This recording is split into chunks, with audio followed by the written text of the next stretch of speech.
Hello, Sisterivity. Today is Wednesday, December 9th.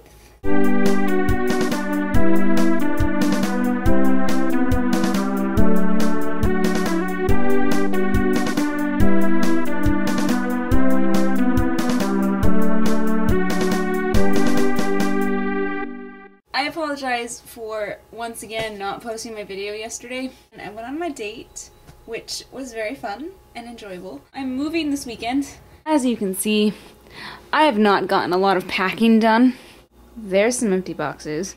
My cap and gown! It's so weird. So, this past week in both of my English classes that I'm taking for my English minor, we've had to write poetry. So for one of my classes, I wrote a satirical poem about Voldemort. For my other class, I wrote a sonnet about Doctor Who. I thought it would be fun to read those to you. I'll probably only read one of them in this video, and then in the next video I'll read the other one. I think today I will read you my satirical poem about Lord Voldemort. He controls all, and calls himself master, the Dark Lord who must not be named. He aspires and rises to impressive disaster, due to the number of failures he's claimed. The first on this list happened when he was young, 11 years old and quite a small boy, whose hopes and dreams had strongly been hung to the claiming and crushing of joy. A wizard named Dumbledore paid him a visit, bringing news that the boy was magical too. The man tried to show the good that was in it, but the boy's wonderful failure shone through. In his young eyes a great light died, never to be rekindled again. Dumbledore missed the truth inside, the fear that the boy would begin. The boy went to school where magic was taught, forgetting a great many things, like the hope and the joy that would always be lost when the world felt strong evil's sting. The boy's second failure came near the end of his time at this wondrous school, when he asked of a teacher how to ascend to the role of God, death itself under his rule. The look of the boy should have given a hint to where his true intentions were laid. With his slippery skin of transparent tint, and the slick veil his hair had made, his eyes burned with the dark of the night, and his smile had taken its leave. His voice, it was said, sounded far too right, until the hearer the answers would heave.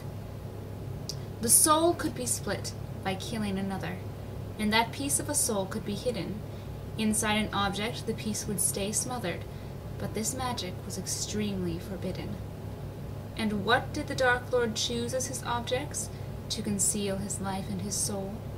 7 trophies of murders that he would collect, a wondrous mistake if immortality was his goal. The Dark Lord used this magic to conquer great death, but he should have left death well alone. He couldn't have known that his final breath would be taken by a boy barely grown. In this boy the greatest failure of all was proclaimed for the world to see.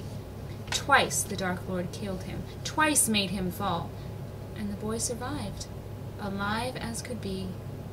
The Dark Lord prowled, planning alone in the dark, wisely delaying, finding some way to stall, when one strong move could have hit its mark, plunging the world to bright darkness once and for all.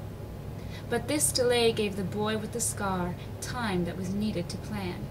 With an army of friends from near and afar, the great war of the wizards began. Oh, how the Dark Lord fought in this war, kidnapping, hiding, and running, bravely killing his own that had gone before, ignoring the words of the cunning. His triumph and untimely end were united and returned to deliver the blow. The last Horcrux made, his soul to defend, had been in this boy. How was the Dark Lord to know? When he killed the boy, he'd sealed his fate, and killed the last piece of his soul. The magnificent failure he achieved on that date stabbed through the dark, making holes. The light burned, and he shrank to a man by a feeling he'd only heard of. Dark Lord no more, so much for his plan. He'd been killed by the magic of love. Sisterivity, I will see you tomorrow.